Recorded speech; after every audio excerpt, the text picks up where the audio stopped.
आप तो मेरी प्रतीक्षा में पहले से ही खड़े हैं यमदेव। तब तो आपने मेरी चुनौती के बारे में भी सुना ही होगा। कहिए, क्या उत्तर है आपका?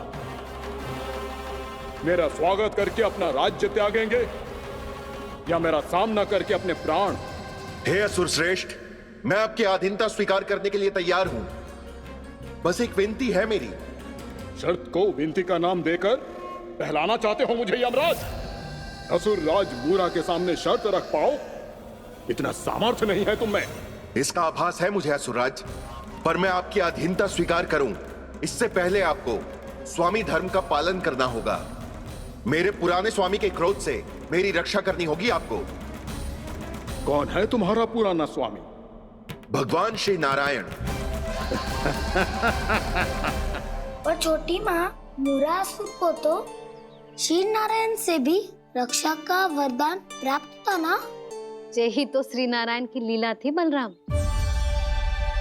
पर वो राक्षस अपने दम में जे समझ ही ना पाओ कि वो क्या भूल करने जा रहे हैं। अब पहुंच गो भगवान श्री नारायण को चुनौती देने के लिए।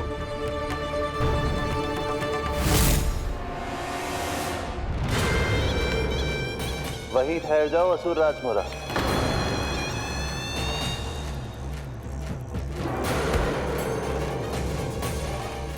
यहाँ क्यों आए? आपको पराजित करने और ये वैकुंठ जीतने, ताकि मैं यमलोक का स्वामी बन सकूं। फिर आओ, युद्ध भूमि में मेरा सामना करो।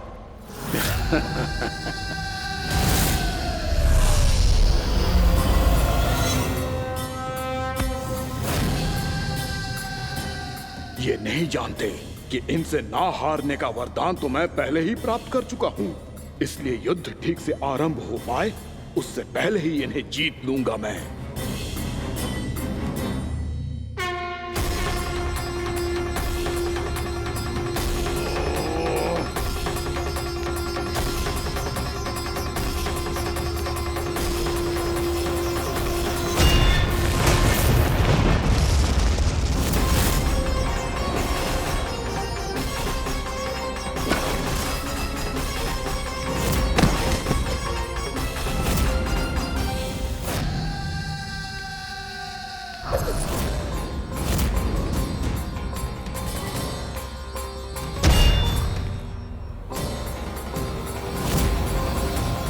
और इस प्रकार जे युद्ध वर्षों वर्षों तक चलता रहो।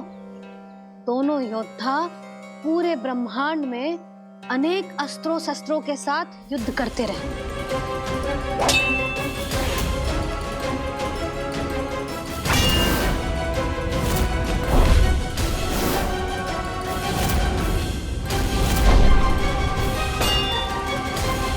फिर क्या हुआ मैया?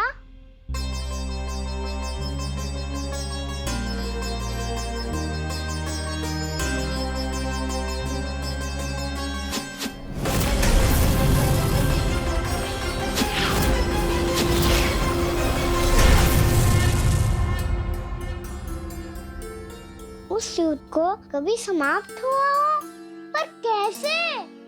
शीघ्र ही वो राक्षस थक गो लल्ला।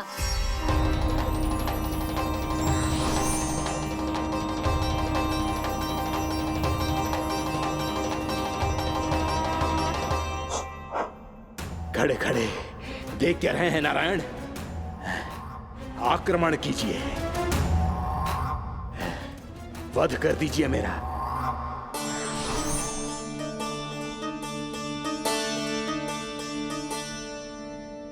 मैं तुम्हारी वीरता से प्रभावित हूं, इसीलिए इतनी थकान की स्थिति में मैं तुम जैसे वीर पर आक्रमण नहीं करूंगा। जाओ विश्राम करो। यदि फिर से युद्ध करने की इच्छा हो तो तुम्हारा स्वागत होगा।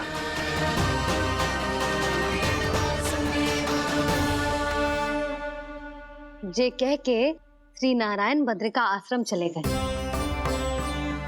और वहां हिमवत नाम की एक कंदरा में ध्यान लगा के बैठ गए। उधर वो राक्षस विश्राम करने लगो। अनेकों दिन बीत गए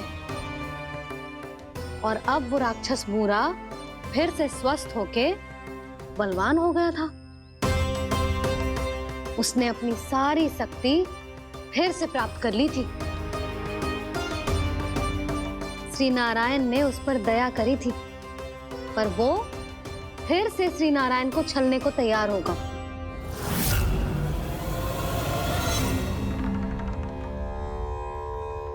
ध्यान में बैठे बैठे श्री नारायण योग निद्रा में चले गए, पर दुष्ट मूरा इसी अवसर का लाभ उठा के उनकी कंदरा में घुस आयो, ताकि वो सोते हुए श्री नारायण पे आक्रमण कर सके।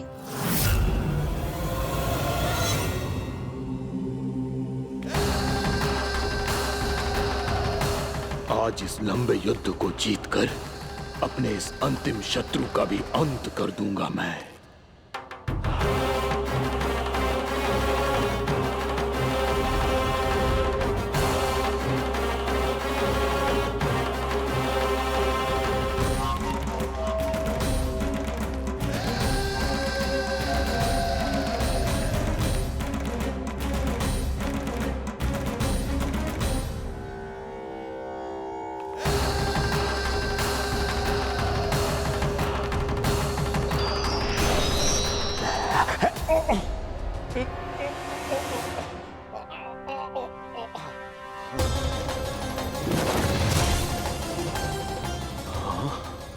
दुष्ट राक्षस,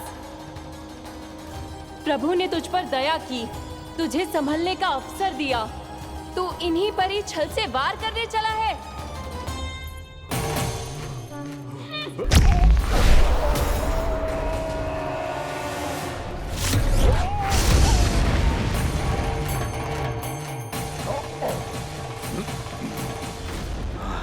मैं अजय हूँ, मुझे कोई पराजित नहीं कर सकता। ब्रह्मा का वरदान है मुझे। तूने नारायण से अपराजय होने का वरदान मांगा था मूर्ख, उनकी शक्ति से नहीं। ध्यान से देख, मैं तेरी मृत्यु हूँ, मृत्यु।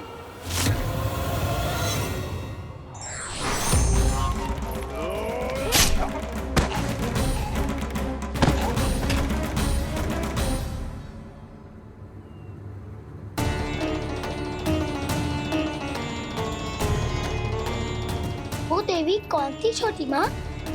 और कौन बलराम, वो ही तो थी देवी एकादशी।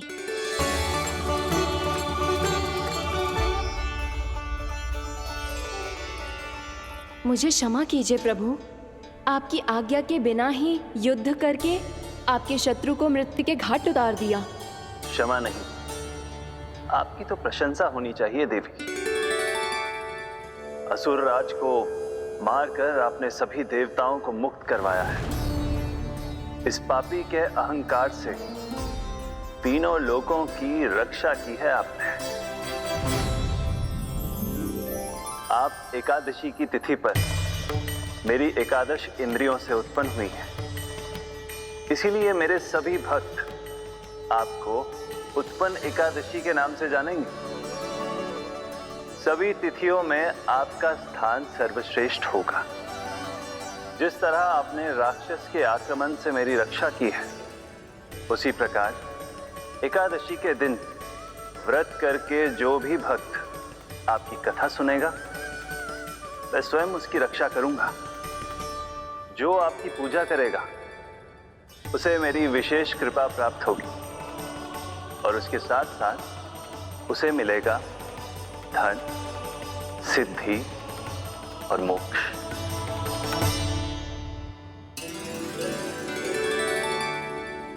इसीलिए आज के दिन व्रत रखने का बहुत अधिक महत्व होता है। बोलो एकादशी मैया की जय। बोलो श्री नारायण भगवान की जय।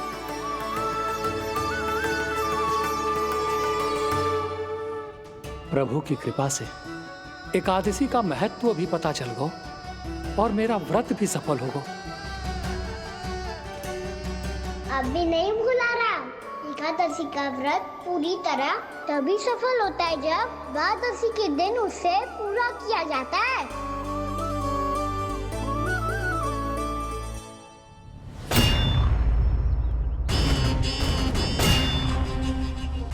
आवश्यक है आपको ये आभास होना कि उस विष्णु अवतार को पराजित करने के लिए आपके साधारण योद्धाओं में वो सामर्थ्य नहीं है। वो विष्णु अवतार कुछ अधिक ही असाधारण है।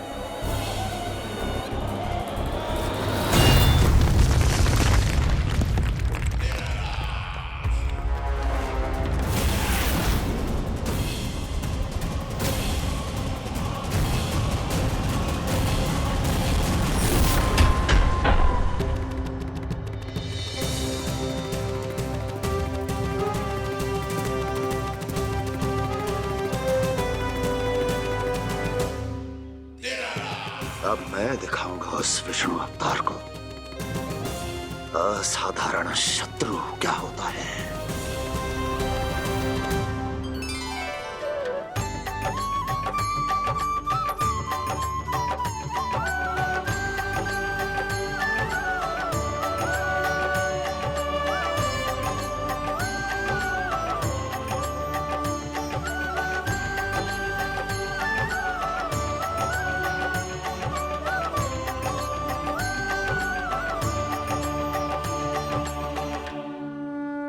कंस मामा अधीर हो रहे हैं, पर मैया ने मुझे अभी तक बाहर जाने की आज्ञा नहीं दी है। अभी उन्हें किसी और राक्षस को यहाँ भेजने से रोकने के लिए मुझे ही कुछ करना होगा।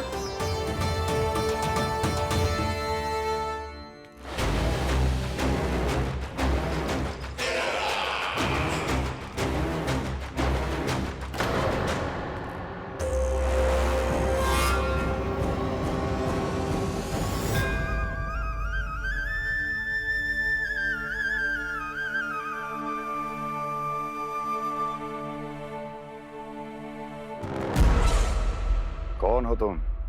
बचपन से ही मुझे मारने का सपना देख रहे हैं, फिर मुझे ही नहीं पहचानते।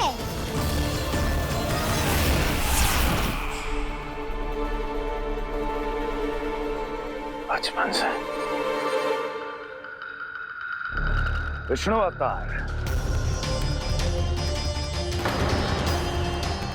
कोई कान्हा बुलाता है तो कोई मुरलीधर पुकारता है, कोई माखन चोर कहता है, कोई कहता है चिच्चोर। पर विष्णु अवतार इस नाम से तो बस आप ही मुझे बुलाते हो मामा जी। इतना साहस ये तो यहाँ आ गया है।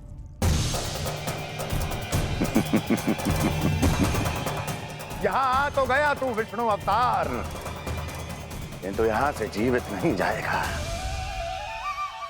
तेरे इस शीश को तेरे धड़ से अलग कर दूंगा मैं।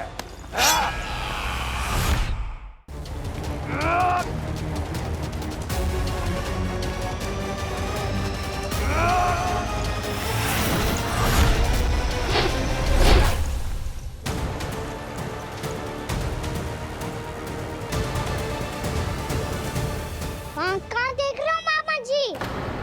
मैं तैयार हूँ।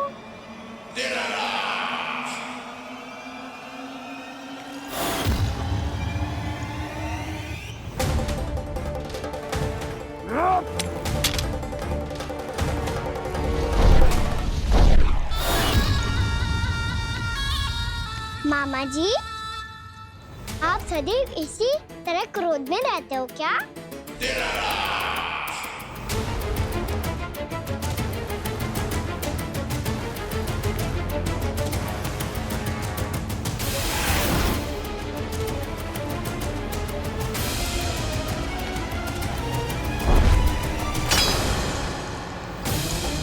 छोड़ छोड़ मेरी तलवार को। छोड़ो तो तब जब पकड़ा हूँ।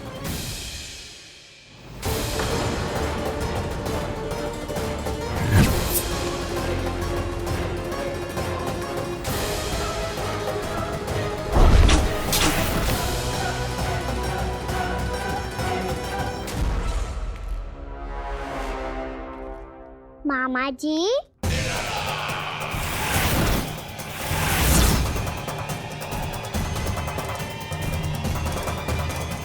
आप थक गए होंगे, थोड़ा विश्राम कर लो। मैं अवश्य थक गया हूँ।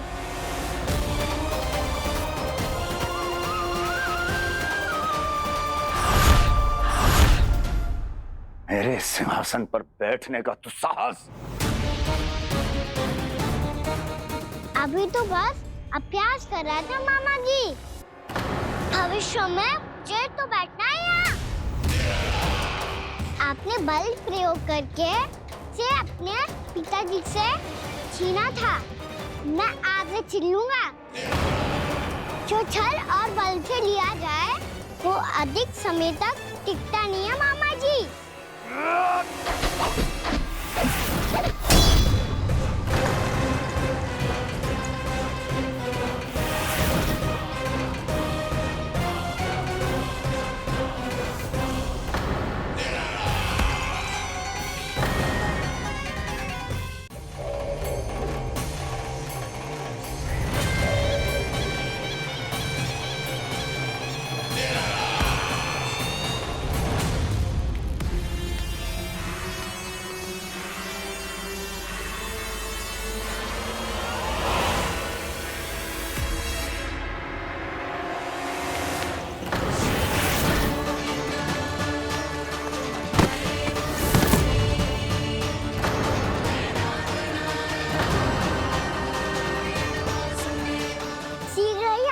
सिंहासन छोड़ना होगा।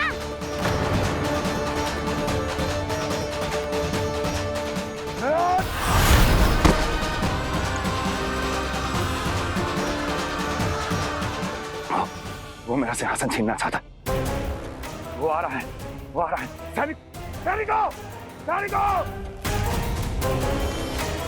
दुर्जन, बंद कर दो सभी द्वार और घरों के, सबके सब। इसकी हर संभावना पर इतना कड़ा पहरा बिठा दो कि ना तो कोई महल के भीतर आ सके, ना कोई बाहर जा सके। मुझे महल की चप्पे चप्पे की सूचना चाहिए। जाओ।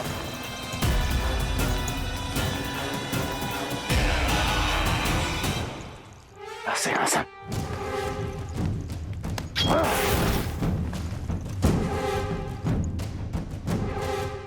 अब आ, दुष्ट मायावी, ए छलिया विष्णु अवतार, मैं कंस तेरी प्रतीक्षा कर रहा हूँ। देखता हूँ मेरे सिंहासन पर कैसे बैठता है तू। मुझे तो बस कुछ समय चाहिए था, वो मिल गया। अब करते रहिए आप प्रतीक्षा।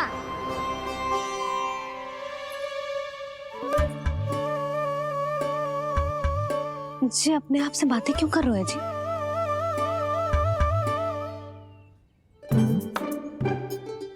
आप मुस्कुरा क्यों रहे हो? ना कचू ना। बताओ क्यों मुस्कुरा रहे हो? तुम ही पर गए हैं जी। जब तुम व्रत करती हो तो तुम भी ऐसा ही करती हो। इसी प्रकार भूख अधिक लगने पर अपना ध्यान भटकाने के लिए स्वयं से ही बड़बड़ाती रहती। होगा। आपको तो बस मेरा उपहास उड़ाने के लिए बहाना चाहिए।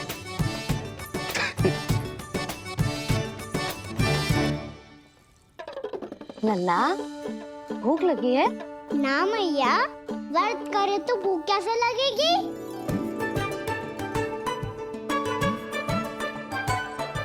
यदि लगी हो तो छोटे बालकों को थोड़ी बहुत भूल चूक क्षमा होती है। कछु ना तो फल तो तू खा ही सकते है। अब तो पूरे नियम और विधि विधान से व्रत तोड़ूंगा। कल द्वादशी के सुबह मुहूर्त के अनुसार। ठीक।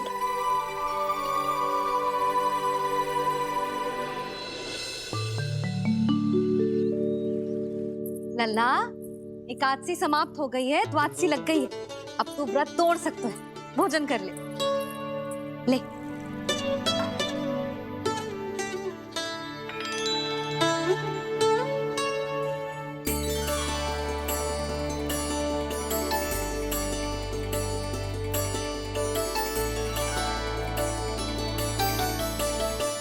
आज तो कार्य कर लीजिएगा। मैं ना चाहती कि सब गांव वाले फिर से आपका उपहास उड़ाएं। अरे, इसी क्षण कार्य आरंभ करना आवश्यक ना है। कुछ खा तो लो।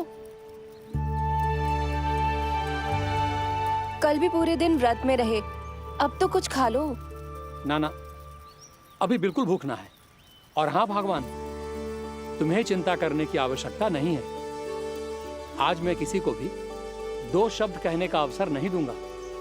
अरे कुछ खाओगे पियोगे नहीं तो कैसे रहोगे?